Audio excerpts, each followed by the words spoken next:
سيظل أحمد عيد عازبا للأبد ولا لا؟ إن كل شيء خلقناه بقدر وما تشاءون إلا أن يشاء الله، إن الله كان عليما حكيما.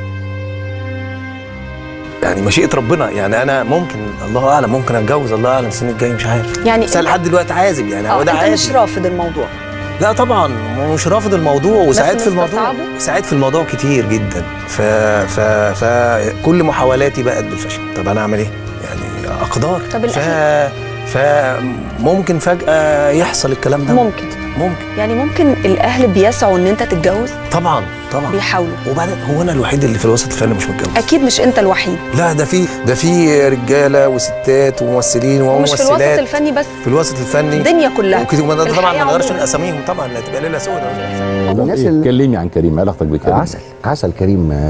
كريم ما تقدرش تقعد معاه غير ما تضحك بس. وبعدين احنا نعرف بعض من سنين، يعني من ايام ما كنت بروح لبيته في العجوزه، يعني ده وهو اخف دم في الدنيا وشخصيه راجل، وبلاقيه بيظهر في حياتي في المواقف الصعبه من اوائل الناس. ما اعرفش ازاي بيظهر لوحده، واللي ما يعرفش كريم خسران. دي وجهه نظري، ما يعرفش كريم عبد العزيز خسران. لا وانا مأيدك في كل كلمه بتقولها. اكيد انت بتعشقه، ده يعني حبيبي وعارف. مين الفنان المصري اللي تعتبره رهان كسبان طول الوقت؟ كريم عبد العزيز. اشمعنى؟ ما شاء الله، راجل امير الامراء، ممثل شاطر محترم مؤدب مع كل الناس. طبعا مربينه واحنا وهو صغير، يعني انا حافظه من زمان والسقا وكلهم، بس انا بشوف ان هو انضج والطف واحد في كل جيل، رغم ان احنا ما اشتغلناش مع بعض خالص على فني والانساني كل حاجه. انسان ملتزم قوي ومنضبط جدا، محترم، متواضع، مش تمثيل. انا بتفرج عليه كتير وبقابله واشوفه بيسلم الناس، في ناس بتتواضع تمثيلا. اعلى اجر دلوقتي لفنانين لمين؟ ما اعرفش طبعا كل الناس، بس انا متصور انه يبقى كريم عبد العزيز. اعلى اجر كريم عبد العزيز انا اتصور، واعلى ايراد كريم عبد العزيز. دراما وسينما. فمن هنا في كيمياء عجيبه بيني وبين كريم من يوم ما اتقابلنا. يعني حتى كريم دايما يقول لي احنا مش اصحاب ولا اخوات، احنا مصروفين لبعض.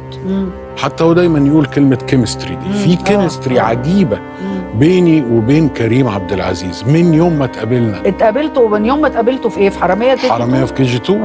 اول تعارف. حراميه في كي جي 2. بص النتيجه كانت عامله ازاي. سنه 2000. فمن يوم ما اتقابلنا انا حاسس ان انا مرمي في حضن حد. في حد حنين، في حد محتوي، في حد امين عليك. ايوه. في حد بيحبك بجد. في حد بيخاف عليك بجد. في حد حساس قوي فبيراعي مشاعرك وبيهدهدك يعني حساس تجاهي قوي. فبقيت بعشقه. يعني حتى ساندرا تعشقه. يعني ساندرا وهي صغيره برضه حصل حاجه غريبه. ساندرا وهي صغيره اقول لها لما تكبري تحبي تتجوزي مين؟ تقول لي كريم عبد العزيز. كلهم كده يا حبيبي وهم صغيرين. ايوه عندي كده من حاجات من دي. فهو تركيبه عجيبه الهيه.